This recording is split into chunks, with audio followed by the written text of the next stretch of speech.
This afternoon, the president will sign trade agreements with Japan that will ease and remove duties on agricultural imports and exports. They also address digital trade, lifting the value-added tax on digital products and opening up cross-border data transfers. Now, with prospects of a broad U.S.-China trade deal waning, can this deal with Japan help the U.S. economy and strengthen our hand in Asia? Let's ask Casey Wahl. He's an American entrepreneur who's based in Tokyo. He's the CEO of Attuned. Welcome. It's good to have you here. We spoke last time when you were in Japan.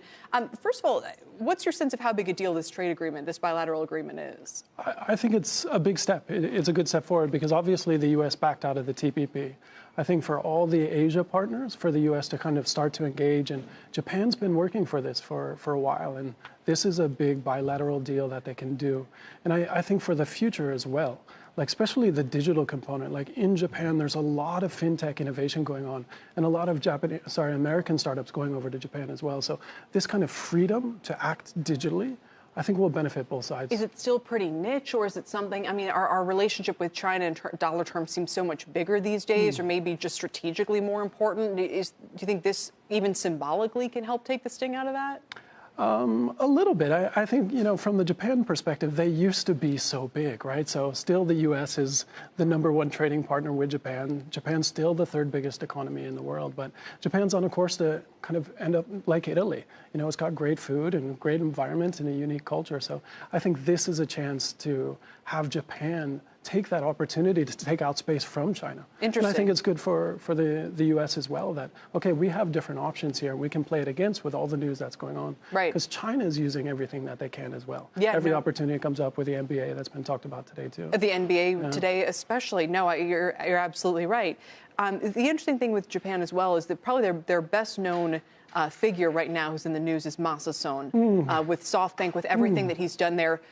Usually it's in pretty glowing terms. Lately, of course, there's been a lot more criticism about whether he just unfairly propped up valuations in Silicon Valley, whether SoftBank does more harm to startup companies than good.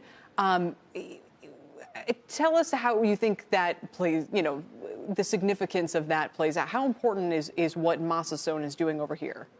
I think Masa's role in the global ecosystem is fantastic. In Japan, he's a hero. I mean, even with what's going on with WeWork and, okay, the valuation's dropping and there's all these kind of worries about what's going to happen for here. In Japan, the Japanese media don't pick up on that at all. Like, WeWork Japan's a 50-50 joint venture with SoftBank. So could WeWork end up like a Yahoo situation where the Japanese arm is more valuable than the U.S. entity? I think that could be a future outcome of this. But that there is so much money, and really it goes back to that Italy conversation that I mentioned earlier about what Japan's trying to do. This is the last innings for Japan to hit a home run, and that's what Masa's doing. He's like, I've got the money. As long as my LPs are okay, he's going to keep going to bat, and the whole country will be behind him. Finally, do you see any signs that Japan's opening itself up culturally? I mean, it's still a very sort of enclosed and difficult place for foreigners. It is. I've been there for 20 years, but it's getting better. Like the Rugby World Cup is happening right now. So that's starting, that's a prep for the Olympics. But the Olympics is going to be a big deal. Like the signs are in English. They're getting used to foreigners a lot more. And actually, like, immigration is happening very quietly.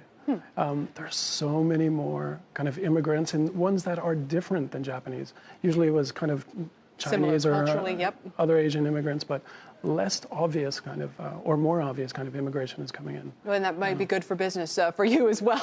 I think so. The more they flourish, the more you will. Casey, it's good to see you. Thanks so much. Thanks for having me. Casey Wahl is the CEO of Attuned.